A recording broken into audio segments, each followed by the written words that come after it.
Cujo. That's the movie I'm reviewing. Wanna know what's really baffled me? Some reason, for years, and here when this movie came out, the people were afraid of this movie. Afraid of what?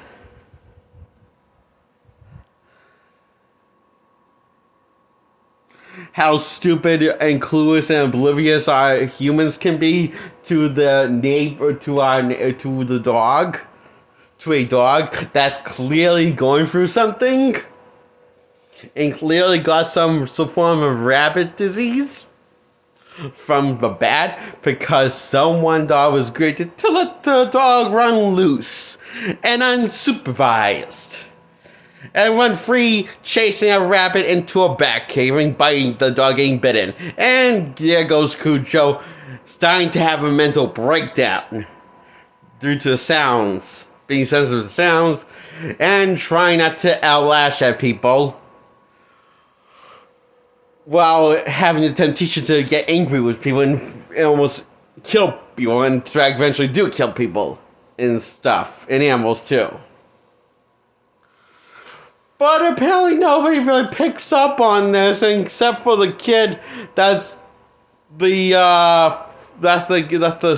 son of the owner of the dog.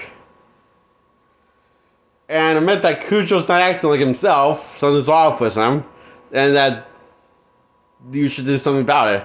But the mother decides, oh, it's probably nothing. Their father will take care of it. Spoiler, nothing happens. Nobody takes care of this, so they decide to ignore the kids what he said, that Cujo's not acting like himself, and ignore the kid's warning. So technically the kid, the fucking mind out of is the only one that had common sense, and it's weird that something's off with Cujo, and he's not acting like a regular dog. He's starting to act cuckoo over Cocoa Puffs. Because he's sensitive to getting more sensitive to sound and angry, more sensitive to sound because he's in pain from the sound, from the lightest sound. So, are you afraid of him yet? No, he's so fucking depressed that nobody's pointing at the dog out of his misery. I mean, this is fucking depressing. This ain't scary. This is just depressing of a movie.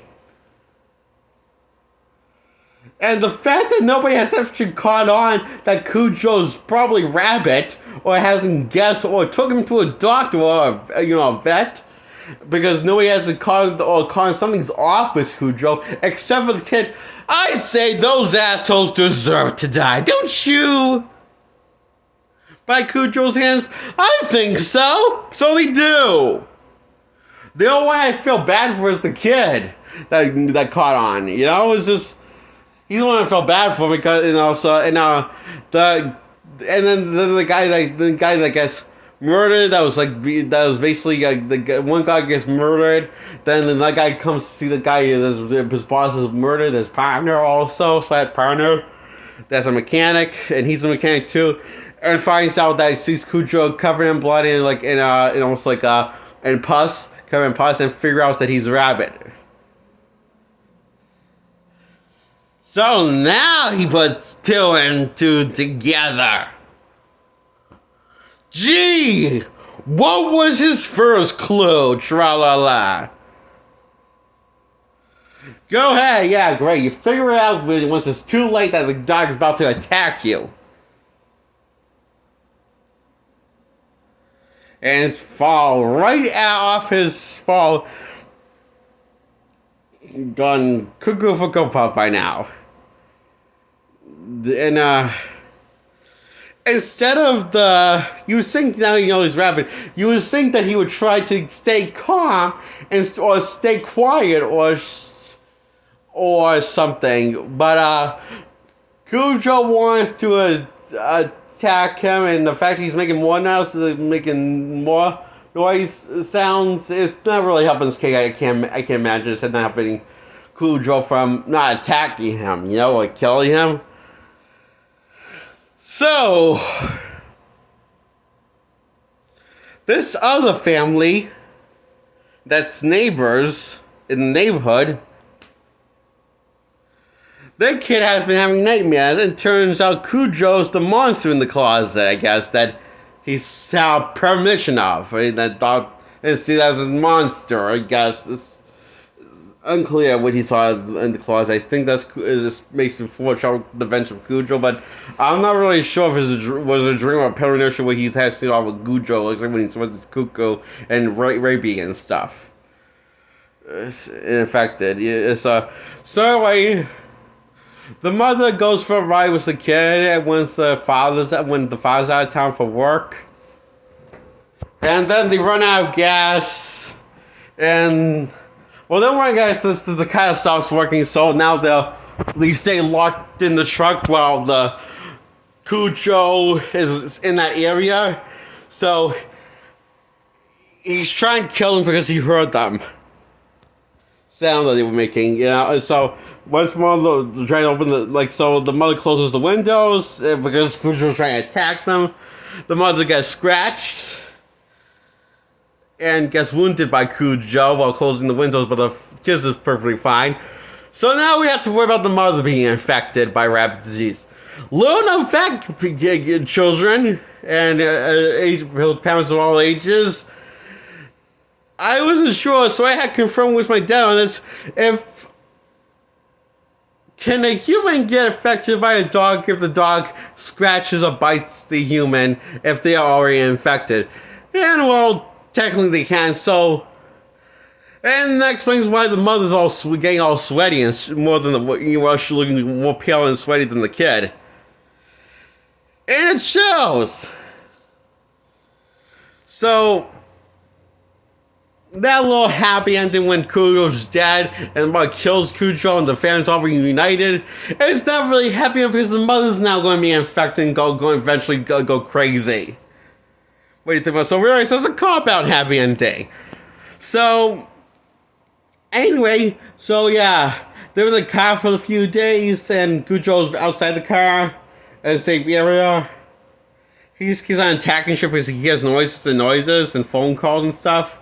Then he texts the cop because he hears his footsteps, and that once he comes to help the mother and the kid out is after the father gets back into the neighborhood and finds the house abandoned in little, empty.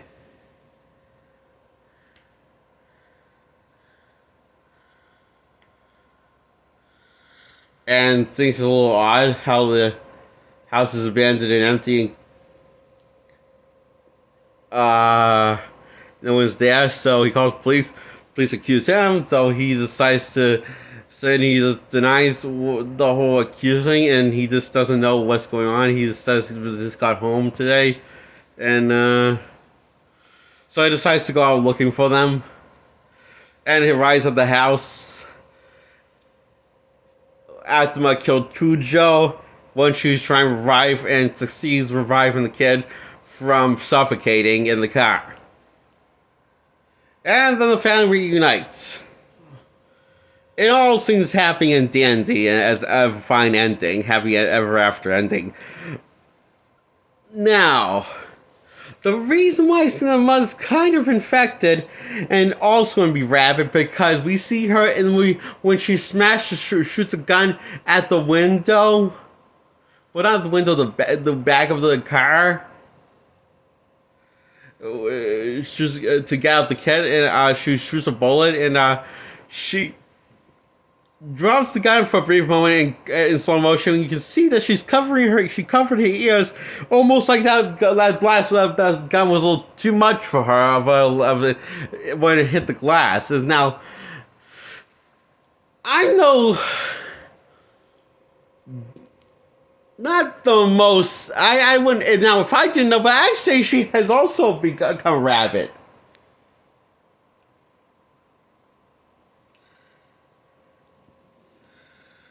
Wait, if I did know, but I say she wouldn't be rapid. But I do know better, so I say she is rapid. Because there's enough evidence to back it up because of that. One, she's looking at the shit, she's bloody out blood after getting bit by Cujo, and also, like, she's scientifically sensitive to sound, like Cujo was. It's true, she hasn't, like, attacked anything, not get angry at, but that's not what Cujo said. He was just, like, a little sensitive to the sound at first, but then eventually took a few days, though, of course, a few days for the rabies fully kick in effects. All the effects of the rabies bites from the bat.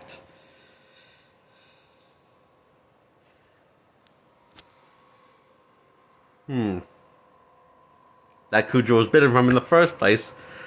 Now, this all happened because nobody put Cujo on a leash, or kept him supervised, or put him in kept an eye on him, and let him, or they kept an eye on him and put a leash on him, or just let him run wild and open without supervised. Sounds like a good idea to just not begging for trouble for something happening by your beloved pet dog, huh? Now, where have I seen this plot element happening for? Oh yes, the Wizard of Oz. But Dorothy decided to the only reason why she was going to get the dog taken away from her because she's an irresponsible, neglectful owner of her dog Toto that she loves so much. But she refuses to put Toto on a leash and get him a license. So therefore, basically the Wicked Witch of the rest, who is a metaphor for the people that was going to take Toto, may actually be the real hero of the film. For taking Toto to a responsible owner that will take care of him and not let him run wild like a dumb moron.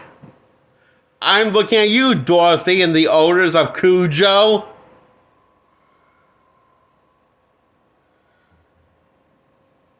Dumbasses.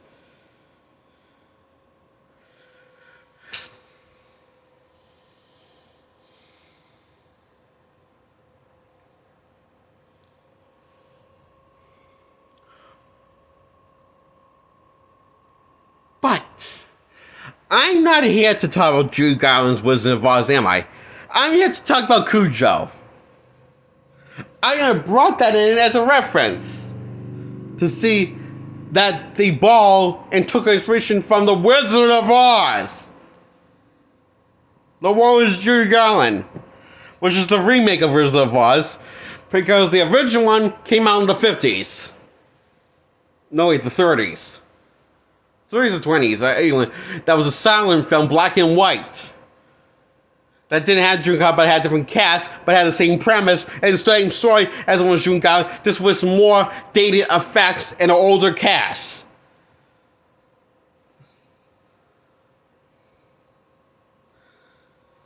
But I'm going to talk about those ones some other time. So Cujo, no, this is fucking depressing.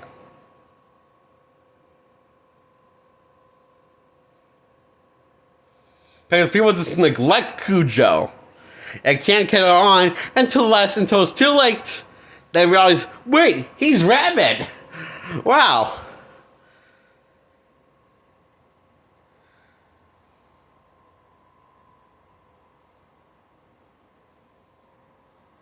I mean, they really couldn't catch on that there was some odd behavior with Cujo, except for the kid. One kid. One kid is the only one. One child is the one who could catch on as Cujo's and acting a lot. Nobody else? Everyone's completely oblivious.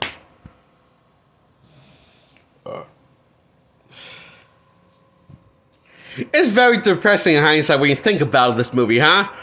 Not really scary as much as it's fucking depressing. Oh, film. Jesus Christ, this is a depressing movie. Yeah, this is supposed to be a horror movie, right? Well, this ain't a horror movie. It's like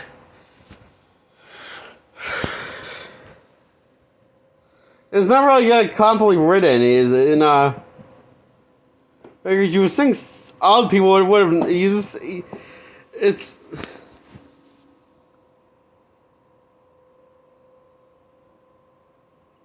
I'm lost for words how what kind of movie this would. This movie's a horror movie, but it can't scare you because you're feeling too bad for Cujo, what you're supposed to be horrified of, and you're paying attention to the content of the movie, of what is showing. So yeah, this gets a 0 out of 10 by.